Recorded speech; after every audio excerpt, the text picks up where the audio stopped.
తాకట్టులో ఉన్న బంగారాన్ని విడిపించి ఆ రోజు ఆన్లైన్ రేటుకే మేము కొంటాం. Sharma gold company. Welcome to Suman TV. నేను మీ సుమన్ టీవీ. తిరుపతి శ్రీవారి ప్రసాదం పైన ఇవాళ గనక మనం చూస్తే ఏపీలోను దేశంలోనూ పెద్ద చర్చ జరుగుతుంది. అటువైపు పవన్ కళ్యాణ్ గారు దీక్ష అంటూ ఆయన స్టైల్లో ఆయన చేస్తూ ఉన్నారు. ఇటు జగన్మోహన్ రెడ్డి గారు ప్రీవియస్ గవర్నమెంట్లో ఇది జరిగిందా లేదా అనేటువంటి దానిపై కన్క్లూజన్ ఏ విధంగా రావాలి అనేటువంటి దాని మీద ఆయన డిక్లరేషన్కి సంబంధించింది కూడా కొంత మాట్లాడటం జరిగింది.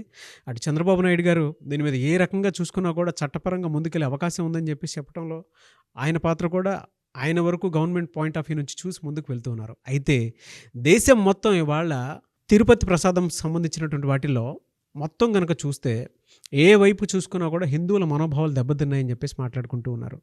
అయితే అక్కడ ఏం జరిగింది, దీనికి సంబంధించినటువంటి అప్డేట్స్ కోసం ఈరోజు మనతో పాటు హైకోర్టు అడ్వకేట్ రవీంద్రనాథ్ గారు ఉన్నారు. వారి మాటలో అడిగి తెలుసుకుందాం. Hello sir. హాయ్ అండి నాగరాజ్ గారు. సరే, వాళ్ళ దేశం మొత్తం చర్చించుకుంటూ ఉందండి తిరుపతి ప్రసాదం అంటే ప్రతి ఒక్కరూ ఇంట్లో ఇష్టంగా తీసుకునేటువంటి తిరుపతి లడ్డూలు. అటు పాలిటిక్స్ పరంగా చూసుకున్నా, లేదు అనుకుంటే అటు తిరుపతి టీటీడీ బోర్డు వైపు నుంచి కనుక చూసుకున్నా కూడా కొన్ని ప్రశ్నలు మిగిలిపోయాయి. ఇంకా క్లారిటీ రావాల్సినటువంటి అవసరం ఉంది. ఎందుకు ఇలా జరుగుతుంది అనుకునేటువంటి ఆలోచన అయితే ప్రతి ఒక్కరిలోనూ ఉంది. మీ విశ్లేషణ ఏంటి సార్ దాని మీద? ముందుగా నాగరాజ్ గారు, నమో వెంకటేశాయ. అజ్ఞానినామయా దోషాన్ అశేషాన్ విహితాన్ హరే క్షమస్వత్వం క్షమస్వత్వం శేషశైల శిఖామనే. ఈ శ్లోకం స్వామివారి యొక్క వెంకటేశ్వర స్తోత్రంలో మనకి తెలిసి తెలియక మనం చేసే తప్పులని స్వామివారిని వేడుకుంటూ చేసేటువంటి అపరాధ స్తోత్రం. క్షమస్వత్వం క్షమస్వత్వం శేషశైల శిఖామనే. మనం చేసినటువంటి అనేక తప్పుల్ని క్షమించమని ఆ శేషశైల శిఖామణిని వేడుకునే స్తోత్రం ఇది.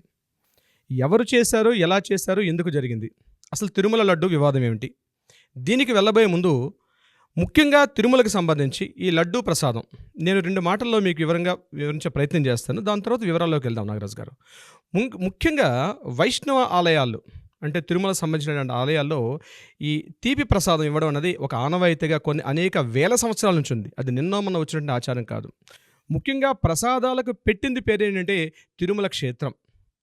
రకరకాలైనటువంటి వంటకాలు చేస్తారు, రకరకాలైన నివేదనలు చేస్తారు, రకరకాల కైంకర్యాలు చేస్తారు. వాటన్నింటినీ స్వామివారికి నివేదన చేస్తారు. ఇక్కడ గుర్తుపెట్టుకోవాల్సింది ఏంటంటే స్వామివారు అంటే ఆయన సాక్షాత్తు అక్కడ నివసిస్తున్నారు, ఆయన ఉన్నారు అన్న భావనతోటే చేస్తారు. ముఖ్యంగా ప్రతిరోజు ఉదయం నుంచి సాయంత్రం వరకు అంటే స్వామివారికి పవలింపు సేవ వరకు చూసినట్లయితే 50 వంటకాలు స్వామివారికి చేసి పెడతారు.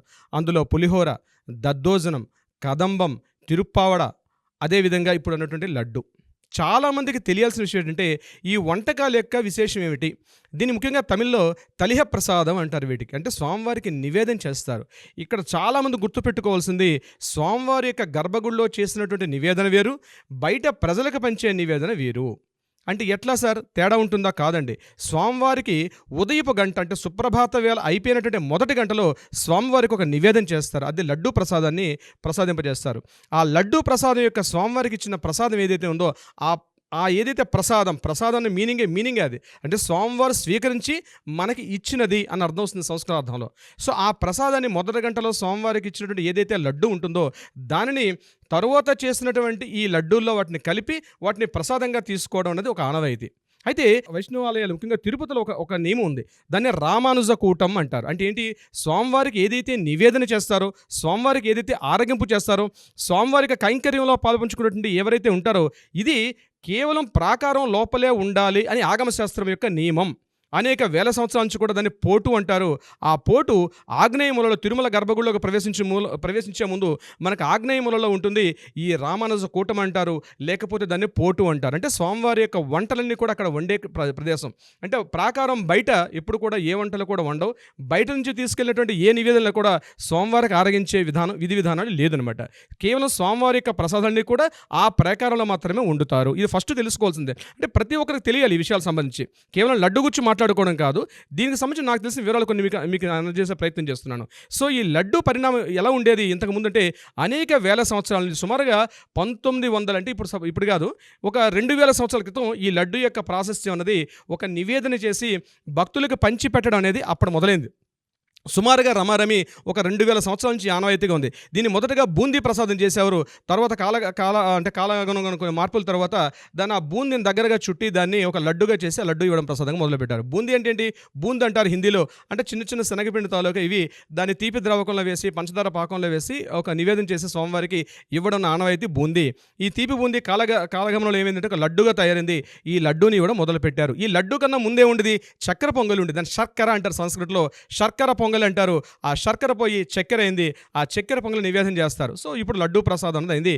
అయితే ప్రజలందరూ గుర్తుపెట్టుకోవాల్సింది ఇందులో అంతర్యం ఏంటంటే స్వామివారికి నివేదన చేసినటువంటి ఏదైతే లడ్డూ ప్రసాదం ఉందో అది గర్భగుడిలో చేస్తారు. అది బయట చేసినటువంటి మీరు దర్శనం చేసుకుని బయట వెలుపల ప్రాకారానికి వచ్చిన తర్వాత మీకు మరలా అంటే పుష్కరానికి ఎదురుగా ఉన్నటువంటి ప్రదేశంలో లడ్డు యొక్క ఒక పోటు ఉంటుంది. అంటే లడ్డు తయారు చేసే యంత్రాంగాన్ని పూర్తిగా మిషనరీ ఆధునిక సాంకేతిక పరిజ్ఞానంతో తయారు చేసినటువంటి టోటల్ మిషనరీ ఎక్విప్మెంట్ని పుష్కరానికి ఈశాన్య భాగంలో కన్స్ట్రక్షన్ చేసి ఉంటారు. అది ఇప్పుడు బయట చేసినటువంటి బూందీ లడ్డు. అయితే మరి మనం తిన్నటువంటి లడ్డు ఏదైతే ఉందో ఈ లడ్డునే స్వామివారికి నివేదించారంటే కాదు. ఇది గుర్తు పెట్టుకోవాలి ప్రతి ఒక్కరు కూడా. దీనికి సంబంధించి టీటీడీ యొక్క మనకి వైవి సుబ్బారెడ్డి గారు కూడా అంటే ఆగమ శాస్త్రాల ప్రకారం అక్కడ ఉండే జియర్లు ఉంటారు, పెద్ద పెద్ద ఆచార్యులు ఉంటారు. అక్కడ స్వామివారికి నివేదన చేసినటువంటి ప్రసాదం ఏదైతే ఉందో వాటికి పరిమాణం వేరుంటుంది. ప్రతిరోజు సుమారుగా దీనికి సంబంధించి టీటీడీ వాళ్ళు చెప్పే లెక్కల ప్రకారం అంటే శ్రీవారికి వాడేటటువంటి ఏదైతే నెయ్యి ఉంటుందో అది ఒక రోజుకి 60 కేజీల వరకు అవసరం అవుతుంది. ఈ 60 కేజీల ఏదైతే ఉందో సుమారుగా ₹1,00,000 పర్చేజ్ చేస్తున్నామని టీటీడీ బోర్డు అధికారికంగా ప్రకటించడం జరిగింది. సో సామాన్య మానవులు దీని గురించి ఆలోచించాల్సిన అవసరం లేదు. అయితే ఏదైతే లోపల తయారు చేసినటువంటి లడ్డు ఉందో ఆ లడ్డును తీసుకొచ్చి బయట ఈ ఏదైతే లడ్డు పోటు అంటారు ఆ లడ్డు పోటులో చేస్తున్నటువంటి ఏ ప్రక్రియ ఉందో దీంట్లో తీసుకొచ్చి కలుపుతారు. ఇక్కడ అడల్టరేషన్ అంటే కల్తీ అనేది ఇక్కడ స్టార్ట్ అయింది అని వాళ్ళు ఇచ్చే నివేదిక ద్వారా మనకు తెలుస్తుంది. బహుశా అది ఆ స్వామివారికే తెలియాలి. లోపలది కూడా కల్తీ చేశారా లేదా బయట కల్తీ అంటే బయట నెయ్యి అక్కడ ఇచ్చారని తెలియదు. బయట వాళ్ళు ఇచ్చినటువంటి నివేదికలు టీటీడీ బోర్డు ఏదైతే అందిస్తున్నటువంటి నివేదిక ఉందో దాని ప్రకారంగా నేను మాట్లాడుతున్నాను నాగరాజు గారు. యాక్చువల్గా వైష్ణవ ఆలయాల్లో ఉన్నటువంటి రూల్ ప్రకారం ఏంటంటే ప్రసాదం ఏదైతే ఉంటుందో అది కేవలం ప్రాకారం లోపలే చేయాలి. మనం వీటికి ఎప్పుడో మనం తిలోదకాలు ఇచ్చేసాం. ఏ రోజైతే 1000 కాళ్ళ మండపం కూలగొట్టారో ఆ రోజే సరైన అనాచారాలు స్టార్ట్ అయినాయి తిరుమలలో. దీనికి సంబంధించి జియర్లు పెద్ద పెద్ద మఠాధిపతులు పీఠాధిపతులు అంటే వైష్ణవ మధ్వ సంప్రదాయం కావచ్చు, వైష్ణవ సంప్రదాయం కావచ్చు, రామానుజ సంప్రదాయం కావచ్చు, లేకపోతే జగద్గురు పీఠాధిపతులు కావచ్చు, ఏ సంప్రదాయ పరులైనా పూర్తిగా 1000 కాళ్ళ మండపాన్ని కొలదోసిన రోజు నాడే అంటే నేను ఇక్కడ పార్టీకి అతీతంగా చెప్తున్నాను నాగరాజు గారు. ఇక్కడ నాకు పార్టీలతో సంబంధం లేదు. కేవలం ఒక సామాన్య మానవుడిగా మాట్లాడుతున్నాను నేను. అంటే స్వామివారి యొక్క భక్తుడిగా మాట్లాడుతున్నాను. ఇది ప్రతి భక్తుడి యొక్క ఆవేదన ఇలానే ఉంటుంది వ్యక్తం. పార్టీలతో సంబంధం లేదు. ఈరోజు ఒక పార్టీలు ఉంటాయి, ఈ పార్టీలు పోతాయి. ఇంకొక మార్పు వస్తుంది, ఇంకో మార్పు వస్తుంది. 1000 సంవత్సరాల నుంచి అనాదిగా తిరుమల కొండకి ఎప్పటి నుంచో రాజులు వెళ్ళారు, రాజులు పోయారు. రాజుల తర్వాత మిరాసి వ్యవస్థ వచ్చింది, మిరాసి వ్యవస్థ పోయింది, బ్రిటిషర్లు వచ్చారు, బ్రిటిషర్స్ యొక్క వ్యవస్థ పోయింది, ప్రజాస్వామ్యం వచ్చింది, టీటీడీ బోర్డు ఫామ్ అయింది. టీటీడీ బోర్డులో జరుగుతున్నట్టు ఈ విషయాల గురించి మనం మాట్లాడుకుంటాం. బహుశా ఈరోజు పార్టీలకు అతీతంగా మాట్లాడుకోవాల్సిన ఆవశ్యకత ఉంది. తిరుమల యొక్క సంప్రదాయం నిలబెట్టాల్సిన ఆవశ్యకత ఉంది. ఏ రోజైతే 1000 కాళ్ళ మండపాన్ని కూలగొట్టడం జరిగిందో ఆ రోజు అక్కడ అనాచారం మొదలైంది. ఎప్పుడైతే లోపల జరగాల్సిన స్వామివారికి నివేదించాల్సినటువంటి ఈ నివేదన ఏదైతే ఉందో ఎప్పుడైతే ప్రాకారం వెలుపులకు తీసుకొచ్చారో లడ్డూ పూటని వ్యవస్థను తీసుకొచ్చారో అప్పుడే అనాచారాలు మొదలైనాయి. దీనికి ఈరోజు మనకి కలిసినటువంటి ఈ యొక్క లడ్డు ఇప్పుడు ఏదైతే వివాదం వచ్చిందో కల్తీ నెయ్యి వివాదం వచ్చిందో దానికి సంబంధించి మనం మాట్లాడుకునే ప్రయత్నం చేద్దాం నాగరాజు గారు. ఓకే, దీన్ని 3 ప్రశ్నలుగా వేద్దాం. ఒకటి, తిరుమలలో ఉన్నటువంటి తిరుమల తిరుపతి దేవస్థానం వారు పూర్తిగా ఇక్కడ ఏదైతే జరగాల్సిన వ్యవస్థ ఏదైతే ఉందో తిరుమల తిరుపతి దేవస్థానం చేస్తున్నటువంటి వారికి మనం కొన్ని సూటిగా ప్రశ్నలు వేయాల్సి వస్తుంది. అదేవిధంగా అధికారికంగా ఉన్నటువంటి అంటే ఏదైతే కల్తీ జరిగిందని చెప్పబడుతున్నారో ఆ టైంలో ఉన్నటువంటి ఆయా పార్టీల వాళ్ళు అంటే వైఎస్ఆర్సీపీ పార్టీలో ఉన్నటువంటి అప్పటిటువంటి ఈవోలు కావచ్చు, చైర్మన్స్ కావచ్చు, వాళ్ళకు కూడా మనం సూటిగా సమాధానం చెప్దాం. ఈ రెండే కాదు నాగరాజు గారు, 3వ పరిస్థితి కూడా ఉంది. ఈ రోజు ప్రస్తుతం పరిపాలన చేస్తున్న నాయకులు కూడా మనం సూటిగా ప్రశ్నిద్దాం. వీటిని 3 పార్ట్స్గా డివైడ్ చేసుకుంటూ మనం మాట్లాడే ప్రయత్నం చేద్దాం. ముందుగా టీటీడీ యొక్క వ్యవస్థ ఏదైతే ఉందో వీటికి కొన్ని ప్రశ్నలు సంధించే ప్రయత్నం చేస్తున్నాం నాగరాజు గారు. తిరుమల తిరుపతి దేవస్థానం చెప్తున్నటువంటి ఏదైతే దేవస్థానం ఉందో ఏదైతే స్వామివారి యొక్క నియమ నిబంధనలకు కట్టుబడి ఒక వ్యవస్థ పనిచేయాల్సిన ఆవశ్యకత ఉందో కానీ నిజంగా వాళ్ళ పని చేస్తున్నారా చేయట్లేదా వీళ్ళకి సంబంధించి తిరుమల ఇప్పుడు జరుగుతున్న మార్పులకి ఇప్పుడు జరుగుతున్నటువంటి సంఘటనలకు సంబంధించి తిరుమల తిరుపతి దేవస్థానానికి సూటిగా కొన్ని ప్రశ్నలు వేసే ప్రయత్నం చేస్తున్నాం నాగరాజు గారు. అందులో మొదటగా ఏంటంటే ఏదైతే బీఫ్ ఇందులో కలిసింది, ఇందులో ఏదైతే ఫ్యాట్ కంటెంట్ ఉందో అది కేవలం వెజిటబుల్ ఫ్యాట్ కాదు, యానిమల్ ఫ్యాట్ ఇందులో కలిసిందని చెప్పినప్పుడు అందులో బీఫ్, చేప, పంది కొవ్వు ఇలాంటివన్నీ కలిసింది చెప్పడం ఇది కరెక్ట్గా పబ్లిక్ని అంటే ప్రజల్ని తప్పుదో పట్టించడం కరెక్ట్గా కాదనే విషయంలో నేను కొన్ని ప్రశ్నలు సంధిస్తున్నాను. ఇందులో మొట్టమొదటి ప్రశ్న, ఈ ఏఆర్ డైరీ ఏఆర్ డైరీ అని ఏదైతే ఉందో వీళ్ళు 10 ట్యాంకర్లు పంపించారు. ఫస్ట్ క్వశ్చన్ నెంబర్ 1 నాగరాజు గారు 10 ట్యాంకర్లని పంపించారు. అందులో 6 ట్యాంకర్లను ఆల్రెడీ యూజ్ చేశారు. 4 ట్యాంకర్లు అనుమానాస్పదంగా ఉన్నాయని చెప్పి ఈ 4 ట్యాంకర్లను కూడా వీటికి చెకింగ్ పంపించారు. అంటే చెక్ చేయడం కోసం పంపించారు. ఇక్కడ టీటీడీ బోర్డుకి నేను సూటిగా ఇస్తున్న ప్రశ్న ఏంటంటే ఈ 10 ట్యాంకర్లు ఏవైతే ఉన్నాయో ఇందులో 6 ట్యాంకర్లు ఈ 6 ట్యాంకర్లు యూజ్ చేశారు. అంటే మీరు నిర్ణయించుకున్నారా ఈ 6 ట్యాంకర్లో కూడా సరైనటువంటి కల్తీ లేనటువంటి నెయ్యి అని చెప్పి మీరు డిసైడ్ చేశారా? కేవలం ఈ 4 ట్యాంకర్స్లోని మాత్రమే కల్తీ జరిగింది మీరు ఎక్స్పెక్ట్ చేసి దాని తగ్గట్టుగా వీరిని పంపించారా? ఒకవేళ ఆ 6 ట్యాంకర్లు కల్తీవైతే ఈరోజు మీరు సూటిగా ప్రజలకు సమాధానం చెప్పాల్సిన అవసరం ఏముందంటే అవి 6 ట్యాంకర్లు మేము ఏదైతే ప్రజలు తీసుకున్నటువంటి ప్రసాదం అందులో కల్తీ జరగలేదు అని మీరు సమాధానం చెప్పాల్సిన ఆవశ్యకత ఉంది. రెండవది లేదా 6 ట్యాంకర్లు కూడా పూర్తిగా కల్తీ అనే విషయం ఉంటే దానికి మీరు క్షమాపణ చెప్పాల్సిన ఆవశ్యకత ఉంది. ఈ 4 ట్యాంకర్లు కూడాతో పాటు 6 ట్యాంకర్లు కల్తీయా కాదా అని చెప్పాల్సిన ప్రశ్న తిరుమల తిరుపతి దేవస్థానంగా పనిచేస్తున్నట్టు ఈవో శ్యామలరావు గారు బహిరంగ ప్రకటన చేయాల్సిన ఆవశ్యకత అయితే ఉంది. నెంబర్ 2 క్వశ్చన్, జూలై 2న మీ రిపోర్ట్ వచ్చింది మీకు. జూలై 2 అంటే 2వ తారీఖు నాడు జూలై 2 2024 నాడు మీకు రిపోర్ట్ వచ్చింది ఇందులో యానిమల్ ఫ్యాట్ కలిసి ఉందని. కానీ 23వ తారీఖు నాడు ఈవో గారు ఒక ప్రెస్ మీట్ పెట్టి ఏం చెప్పారంటే ఇందులో వెజిటబుల్ ఫ్యాట్ మాత్రమే కలిసి ఉంది అని ఒక మాట చెప్పి యానిమల్ ఫ్యాట్ గురించి ఆ యొక్క ప్రెస్ మీట్లో ఎక్కడ కూడా మాట్లాడడం జరగలేదు. అంటే ఇక్కడ మీడియా ప్రశ్నించారు అంటే అందులో యానిమల్ ఫ్యాట్ ఉందా లేదా అంటే నేను ఇంకా పూర్తిగా రిపోర్ట్ని ఇంకా నేను పూర్తిగా చదవలేదు, నేను కేవలం వెజిటబుల్ ఫ్యాట్ మాత్రమే ఉందని అని తెలుసుకున్నాను. యానిమల్ ఫ్యాట్ గురించి పూర్తిగా స్టడీ చేసి పూర్తిగా చదువుకొని అప్పుడు మరలా మీ ముందుకు ప్రెస్ మీట్కి వస్తానని చెప్పడం జరిగింది ఈవో శ్యామలరావు గారు. నేను వారికి సూటిగా ప్రశ్నిస్తుంది ఏంటంటే మీరు ఆ రిపోర్ట్ యొక్క పేజ్ చదివేటప్పుడు వెజిటబుల్ ఫ్యాట్ అని ఎక్కడైతే ఉందో దాని పక్కనే యానిమల్ ఫ్యాట్ అని కూడా ఉండి ఉంటుంది. మీరు దాన్ని కావాలని మభ్యపెట్టారా లేదా నిజంగానే మీరు చూడలేదా? ఆ ప్రశ్న కూడా ఒక ఈవోగా అంటే ఒక ఎగ్జిక్యూటివ్ ఆఫీసర్గా ఉన్న స్థాయిలో మీరు ప్రజలకు సమాధానం చెప్పాల్సిన ఆవశ్యకత ఉంది ఒక టీటీడీ ఈవో గారిగా. మూడో ప్రశ్న, మైసూర్ CFTRI అంటే కేంద్ర ఆహార సాంకేతిక పరిశోధనా సంస్థ, ఆ సంస్థలో ఉన్నటువంటి సభ్యులు టీటీడీ వరకు ట్రైనింగ్ ఇస్తున్నామని ఈవో గారు చెప్పడం జరిగింది. అంటే మీరు ఏదైతే కలెక్ట్ చేస్తున్న ప్రతి ట్యాంకర్ని మీరు టెస్ట్ చేసుకునే అవసరం లేదా? శిక్షణ పొందినటువంటి ఎవరైతే మీ సిబ్బంది వాటిని చెక్ చేస్తున్నారా లేకపోతే చెక్ చేయకుండా డైరెక్ట్గా మీరు యూజ్ చేసే ప్రయత్నం చేస్తున్నారా? అది కూడా చెప్పాల్సిన ఆవశ్యకత ఉంది. ఇంకొకటి, మీరు ఏదైతే లేవనెత్తిన ప్రశ్న మరొకటి ఉంది. ఇది కేవలం యానిమల్ ఫ్యాట్ వెజిటబుల్ ఫ్యాట్ అని మీరు చెప్పడం జరిగింది. యాక్చువల్గా NDDB అంటే నేషనల్ డైరీ బోర్డు ఏదైతే ఉందో ఆ డైరీ బోర్డు వాళ్ళు ఒక మాట చెప్తారు. యానిమల్స్ అయితే ఏవైతే ఉన్నాయో అవి తీసుకున్నటువంటి దానా కానీ అవి తీసుకున్నటువంటి గడ్డిలో కానీ అవి తీసుకున్నటువంటి వాటర్లో కానీ కొంతవరకు ఫ్యాట్ కంటెంట్ ఉండే అవకాశం ఉంది. ఎప్పుడైతే దాన్ని బట్టి ఉంటుందో అవి రిలీజ్ చేసినటువంటి మిల్క్ ప్రోడక్ట్లో కూడా దాని కంటెంటే ఉంటుంది, అంటే కొంత ఫ్యాట్ కంటెంట్ ఉండే అవకాశం ఉంటుంది. కాబట్టి మేము పర్ఫెక్ట్గా నిర్ధారణ చేయలేమని చెప్పి నేషనల్ డైరీ బోర్డు కూడా చెప్పడం జరిగింది. మరి వాళ్ళ డైరీ బోర్డు అలా చెప్పేటప్పుడు మీరు ఏ ప్రామాణికత తీసుకొని మీరు దీనిలో వెజిటబుల్ ఫ్యాట్సే కాదు దీనిలో యానిమల్ ఫ్యాట్ ఉందని మీరు ఏ రకంగా చెప్పడం జరిగింది? ఈ సమాధానం కూడా తిరుమల తిరుపతి దేవస్థానం వాళ్ళు చెప్పాల్సిన ఆవశ్యకత అయితే ఉంది. ఇక తర్వాత ప్రశ్న నాగరాజు గారు, తిరుమల తిరుపతి దేవస్థానం గురించి మనం వేస్తున్నటువంటి ఈవో గారికి సూటి ప్రశ్న. జూలై 12వ తేదీ నుంచి ఈ ఏఆర్ డైరీకి కాంట్రాక్ట్ ఇవ్వడం జరిగింది మిల్క్ సప్లై చేసే విషయంలో, నెయ్యి సప్లై చేసే విషయంలో. అయితే మీరు అధికారికంగా చెప్పగలరా జూలై 12 ముందు వరకు ఉన్నటువంటి ఏదైతే మనం నెయ్యి వాడామో ఆ నెయ్యి మాత్రం ఎటువంటి యానిమల్ ఫ్యాట్ లేదు, ఓన్లీ వెజిటబుల్ ఫ్యాట్ తప్ప ఏమీ లేదని మీరు ఖరాఖండిగా చెప్పగలరా? వీలైతే దీని మీద మీరు ఒక శ్వేతపత్రాన్ని ఇవ్వాలి, ఒక ప్రామాణిక పత్రాన్ని ప్రజలకు చెప్పాల్సిన ఆవశ్యకత ఉంది. ఒకవేళ జూన్ 12వ తారీఖు నాడు ఏదైతే స్టార్ట్ చేశారో ఏఆర్ డైరీ వాళ్ళు మీకు సప్లై చేస్తున్న నెయ్యి ఏదైతే ఉందో జూలైలో వాటిని పసిగట్టడం జరిగింది. అంటే జూన్ 12 నుంచి జూలై ఏదైతే రిపోర్ట్ వచ్చిందో ఆ మధ్యలో మీకు ఎప్పుడైతే డౌట్ వచ్చిందో మీరు ఎందుకు సస్పెక్ట్ చేసి వాటిని ఎందుకు ఆపలేకపోయారు? లేదా అప్పటి వరకు మీరు ఏదైతే మీరు తీసుకున్నారో అప్పటి మీరు ఏదైతే సస్పెక్ట్ చేశారో అప్పటి వరకు ఉన్నటువంటి నెయ్యి ఒరిజినల్, తర్వాత మేము సస్పెక్ట్ చేసింది కరెక్ట్ కాదని చెప్పి మీరు ప్రజలకు సమాధానం చెప్పాల్సిన ఆవశ్యకత అయితే ఉంది. డెఫినెట్గా వీటి మీద ఇప్పుడు నేను చేసినైతే సంధించాను ప్రశ్నలు, దీని మీద ఇది నా మనోవేదన కాదు, ప్రతి సామాన్యుడు ప్రతి శ్రీవారి యొక్క భక్తుడి యొక్క కనీస ఆవేదన. ఇక రెండవది ముఖ్యంగా నాగరాజు గారు ఏదైతే ఆ టైంలో ఉన్నటువంటి వైఎస్ఆర్సీపీ పార్టీ పనిచేస్తున్న సమయంలో ఉన్నటువంటి ఈఓస్కి అండ్ చైర్మన్స్కి నేను సూటిగా కొన్ని ప్రశ్నలు వేసే ప్రయత్నం చేస్తున్నాను. ఇది సామాన్యుడి యొక్క ఆవేదన, వాళ్ళ తరపున నేను మాట్లాడుతున్నాను. నాగరాజు గారు, ఓపెన్ మార్కెట్లో ఇంత స్థాయిలో మీరు ఏదైతే ఒక కిలో 360 రూపాయలకి తీసుకుంటున్నారో పర్ కేజీ, ఇది నిజంగా సాధ్యమా? అని మీకు అనిపించలేదా? ఎందుకు ఈ మాట ప్రశ్న వేస్తున్నంటే, మీరే చెప్పారు స్వామివారి యొక్క కైంకర్యంలో వాడినటువంటి నెయ్యి ఏదైతే ఉందో 60 కిలోల నెయ్యిని మేము ₹1,00,000 తీసుకొస్తున్నామని మీరే చెప్పారు.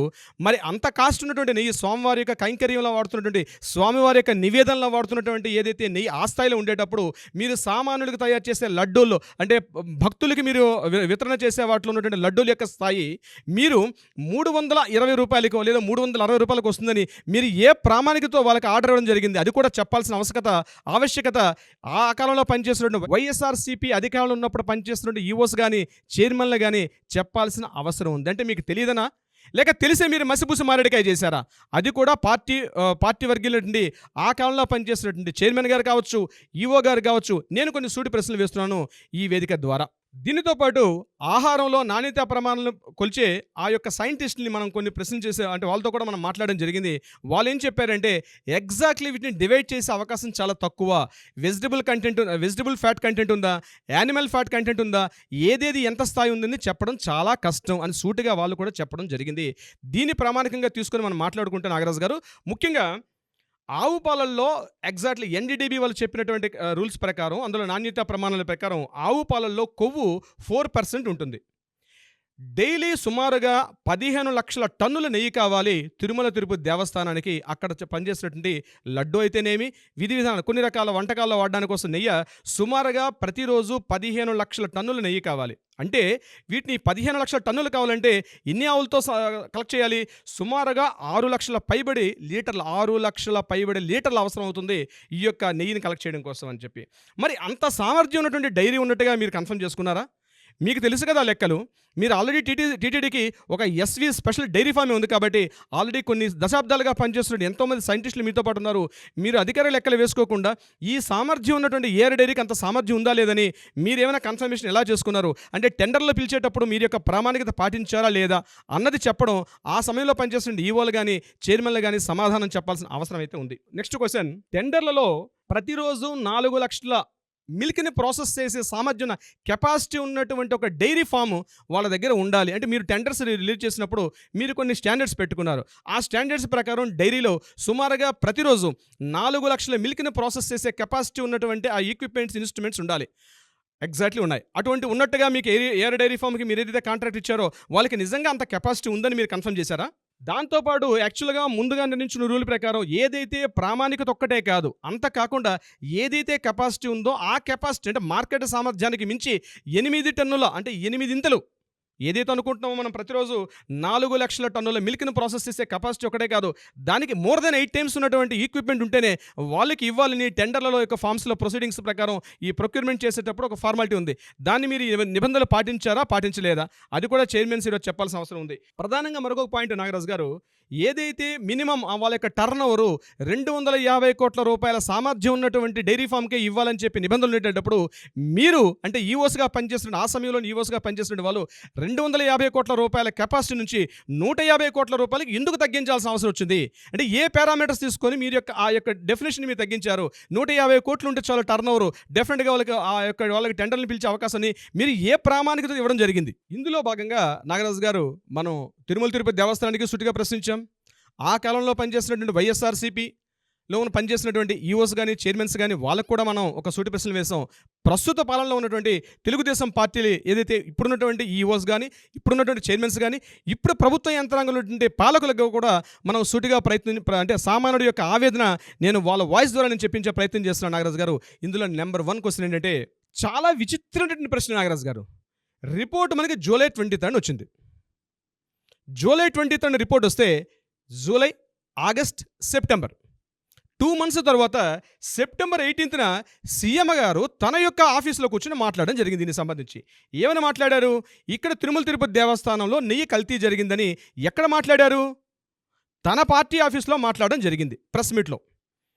ఎప్పుడైతే 18th మాట్లాడారో 19th అధికారిక వ్యక్తి నుంచి కాకుండా టీడీపీ పార్టీ ఆఫీస్ నుంచి నివేదిక రిలీజ్ చేశారు. ఈ నివేదిక ఎక్కడ రిలీజ్ కావాలండి? టీటీడీ బోర్డు సంబంధించింది కాబట్టి టీటీడీ బోర్డు వాళ్ళు మాట్లాడాలి. టీటీడీ బోర్డులో అక్కడ రిలీజ్ చేయాలి. అక్కడ రిపోర్ట్ అక్కడ రిపోర్ట్ పంపించాలి. అక్కడ ప్రెస్ మీట్ పెట్టాల్సింది పోయి సీఎం గారు క్యాంప్ ఆఫీసులో సెప్టెంబర్ 19 నాడు ఒక అధికారిక వ్యక్తి నుంచి కాకుండా టీడీపీ పార్టీ ఆఫీస్ నుంచి నివేదిక ఎలా రిపోర్ట్ చేస్తారు? ఇది సూటిగా ప్రశ్నిస్తున్నాం. నెక్స్ట్ క్వశ్చన్, ఎప్పుడైతే 19th ముఖ్యమంత్రి చంద్రబాబు నాయుడు గారు అధికారిక పార్టీ ఆఫీస్ నుంచి ఎప్పుడు రిలీజ్ చేశారో 19th తర్వాత సెప్టెంబర్ 20th అంటే 20వ తారీఖు నాడు అప్పుడు టీటీడీ ఈఓ గారు స్పందించడం జరిగింది. ఇందులో ఫ్యాట్ కంటెంట్ జరిగింది, ఇందులో కొంత అడల్ట్రేషన్ జరిగిందని ఆయన అప్పుడు మాట్లాడడం జరుగుతుంది. నేను సూటిగా ఒకే ప్రశ్న చేస్తున్నాను నాగరాజు గారు, సామాన్య భక్తుల తరపున, శ్రీవారి భక్తుల తరపున, ముఖ్యంగా యానిమల్ ఫ్యాట్ గురించి మీకు పక్కాగా ఎప్పుడు ఇన్ఫర్మేషన్ వచ్చింది? అసలు యానిమల్ ఫ్యాట్ యొక్క కల్తీని ఎలా నిర్ధారిస్తారు మీరు? అసలు మీకు జూలై 23 నివేదిక వస్తే 2 నెలల పాటు మీరు ఎందుకు నివేదికని మీరు గుప్తంగా పెట్టాల్సిన అవసరం వచ్చింది? ఇవన్నీ కాకుండా టీటీడీ బోర్డు నుంచి కాకుండా టీడీపీ పార్టీ ఆఫీస్ నుంచి నివేదికను ఎలా ప్రచురిస్తారు? ఇది సామాన్యుడి యొక్క, ప్రతి శ్రీవారి భక్తుడి యొక్క ఆవేదన నాగరాజు గారు. నేను ఆవేశంగా మాట్లాడడం కాదు, సామాన్యుడి యొక్క ఆవేదన. ఇది పార్టీలు తమకు కావలసినట్టుగా ఎవరికి వాళ్ళు మార్చేసుకొని ఈ పార్టీ చేశారని వాళ్ళు, కాదు ఆ పార్టీ చేశారని వీళ్ళు, ఎవరి మీద వాళ్ళు బురద జల్లుకొని మొత్తానికి భక్తులకు మాత్రం తప్పుదోవ పట్టించే ప్రయత్నం చేస్తున్నారు, ముఖ్యంగా తిరుమల తిరుపతి దేవస్థానంలో. కానీ ఒకటి నిజం నాగరాజు గారు, ఇక్కడ తిరుపతిలో ఉన్నది స్వామివారు అఖిలాండ కోటి బ్రహ్మాండ నాయకుడు. వినా వెంకటేశం ననాదో ననాదో సదా వెంకటేశం స్మరామి స్మరామి అన్నట్టుగా స్వామివారు అక్కడ ఉన్నారు. ఆ యొక్క భయం పోయింది, భక్తి పోయింది భక్తులకి. ఈరోజు ఎవరైతే నాయకులు స్వామివారి యొక్క సేవకులు అన్నటువంటి ఫీలింగ్ పోయి మేమేదో స్వామివారి యొక్క ఆదాయాన్ని తప్పుదో పట్టించే విషయం తీసుకెళ్తున్నారు. రీసెంట్గా ఒక దౌర్భాగ్యం నాగరాజు గారు, 1,50,00,000 రూపాయలకు ఒక టికెట్ అమ్మారండి. 1,50,00,000 రూపాయలకు ఒక టికెట్ అమ్మి ఏదో ఒక ప్రైవేట్ హాస్పిటల్ కడతామని టీటీడీ బోర్డు వాళ్ళు అధికారికంగా చెప్పడం జరిగింది. అది రిలీజ్ చేసిన జస్ట్ 2 daysలోనే టోటల్ టికెట్లను అమ్ముడైపోయాయి. అంటే ఆ టికెట్ యొక్క మీనింగ్ ఏంటంటే స్వామివారి యొక్క ఉదయాస్తమన సేవ, అంటే ఉదయం నుంచి సాయంత్రం వరకు ఒక సేవలు జరుగుతాయి. ఒక సంవత్సరంలో ఒక కుటుంబంలో 6గురికి అలాట్ చేస్తామని చెప్పి నెక్స్ట్ 25 years రావాల్సిన టికెట్స్ అన్ని కూడా జస్ట్ 2 daysలో అమ్మేశారు. అంటే మీకు తిరుమల తిరుపతి దేవస్థానం మీకు కావాల్సినటువంటి ఒక మనీ సంపాదించి పెట్టే యంత్రమా, ఒక మెషిన్? అక్కడ స్వామివారు సాక్షాత్తుగా ఉన్నారు అన్నట్టు ఒక కనీస భావన. ఒక సామాన్యుడు బయలుదేరుతాడు నాగరాజు గారు, కొండెక్కుతాడు, గోవింద గోవింద అనుకుంటూ మెట్లెక్కుతాడు, ఏడుకొండలవాడ వెంకటరమణ అని స్వామివారి యొక్క దర్శనం కోసం కొన్ని గంటల పాటు క్యూలో వెయిట్ చేస్తూ వాడు తన చెంగును కట్టుకుంటే ఆ ముడుపు విప్పి స్వామివారి యొక్క హుండీలో వేసి ఒక అలౌకిక భావన పొందుతాడు. స్వామివారు సాక్షాత్తు ఉన్నారంటే ఒక భావన. వారు వేసినటువంటి ప్రతి రూపీని ఈరోజు తిరుమల తిరుపతి దేవస్థానం మాట్లాడుకుంటే ఏదైతే వ్యవస్థ ఉందో భ్రష్టు పట్టి నాశనం చేసి ప్రజల్ని తప్పుదో పట్టించి ఒక కేవలం, అంటే శ్రీనివాసుడు అంటే కేవలం భోగ శ్రీనివాసుడే, కేవలం ఒక మ్యూజియంలో ఉన్నటువంటి ఒక ఏదో బొమ్మను చూసినట్టుగా వస్తున్నారు తప్పించి నిజమైన భక్తిగా తిరుమల తిరుపతి దేవస్థానానికి భయం లేదు, భక్తి లేదు, ఎటువంటిది లేకుండా కేవలం ఒక మిషన్ తయారు చేసే యంత్రాంగం ద్వారా మాత్రమే ప్రభుత్వాలు ఆలోచిస్తున్నాయి, వ్యవస్థలు ఆలోచిస్తున్నాయి. ఇది జరిగినంత కాలం కూడా ఇదంతా కూడా ఈ పాపం పండే రోజు ఒక రోజు వస్తుంది నాగరాజు గారు. సామాన్యుడి యొక్క ఆవేదన, ప్రతి వాడు గోవిందా అని పిలుస్తాం. గో అంటే ఏంటండి? ఆవులను రక్షించేవాడు. గో అంటే భూమి, గో అంటే ఈ మొత్తం వ్యవస్థ, ఈ యొక్క విశ్వం. గోవిందుడు ఈ ప్రపంచాన్ని, ఈ విశ్వాన్ని గోవులు రక్షించేవాడు. అటువంటి గోవు పాలల్లో తీసుకునే నెయ్యిని ఇంత భ్రష్టు పట్టించేసి మీరు చేశారంటే మీరు చేశారు, మీరు చేశారంటే మీరు చేసుకుని ఒకరి మీద ఒకరు తోడ్పాటు పట్టడమా? కానీ కర్మ సిద్ధాంతం అనేది ఒకటి ఉంటుందండి. డెఫినెట్గా దీనికి సంబంధించినటువంటి వాటిలో నో డౌట్ ఎవరికి తగలాలో వాళ్ళకి బలంగా తగులుతుంది. బట్ ఇది ఒక శాపంగా భావించాల్సినటువంటి అవసరం అయితే చాలా ఉంది. చివరిగా ముగింపుగా ఒక మాట చెప్తాను నాగరాజు గారు, జస్ట్ ఒక సెంటెన్స్ చెప్పి క్లోజ్ చేసి పని పెడుతున్నాను. ఇప్పుడు 1000 సంవత్సరాల క్రితం భగవద్ రామానుజాచార్యుల వారు ఒక వ్యవస్థని ఏర్పాటు చేశారు. స్వామివారికి ఉదయం నుంచి సాయంత్రం పవలింపు సేవ వరకు కూడా జరగాల్సినటువంటి ఏవైతే విధి విధానాలు ఉంటాయో ఈరోజు మనం తెలుసో తెలియక రామానుజాచార్యుల వారిని పూర్తిగా ప్రతి ఒక్కరూ దాన్ని పాటిస్తారు. ప్రతి దేవాలయంలో, వైష్ణవాలయంలో, ప్రతి దేవాలయంలో ఒక సిస్టమ్ని ఏర్పాటు చేశారు. స్వామివారిని ఆ యొక్క గర్భాలయాన్ని, స్వామివారి యొక్క మూర్తిని రక్షించేటువంటి జిఆర్ వ్యవస్థను ఏర్పాటు చేశారు. ఇప్పటికి కూడా తిరుమలలో కొంతమంది పెద్ద జిఎం గారు ఉన్నారు, వారి యొక్క చిన్న జిఎం గారు ఉన్నారు. వారిని కూడా తప్పుదో పట్టించేసి తిరుమల తిరుపతి దేవస్థానం యొక్క వ్యవస్థలు భ్రష్టు పట్టి పూర్తిగా వ్యవస్థ నిర్వీర్యం చేసి స్వామివారు అంటేనే ఒక మ్యూజియంలో ఉన్నటువంటి ఒక మూర్తిగా ఒక టికెట్ ఎప్పుడైతే పెట్టారో ఆ రోజే వ్యవస్థలో భ్రష్టు పట్టిపోయారు నాగరాజు గారు. అమ్మ మీరు అలా చెప్తుంటే కళ్ళ ముందు నీళ్ళు వచ్చేస్తున్నాయండి. మ్యూజియంలో అనేటువంటిది ఇదిగా ఉంది ఇవాళ. అంటే మీరంటే మీరు అని చెప్పేసి పొలిటికల్ పార్టీస్ ఉన్నాయి, దాంతోపాటు చాలామంది భక్తుల ఆవేదన ఉంది. ఎందుకు ఇలా జరుగుతుంది? కానీ దేవుడితో పెట్టుకోవటం అంటే ఆ శాపానికి ఎవరైనా సరే గురవ్వాల్సిందేనండి. డెఫినెట్గా తగులుతుంది, no doubt. Thank you so much Ravindranath garu. Thank you so much Nagaraju గారు.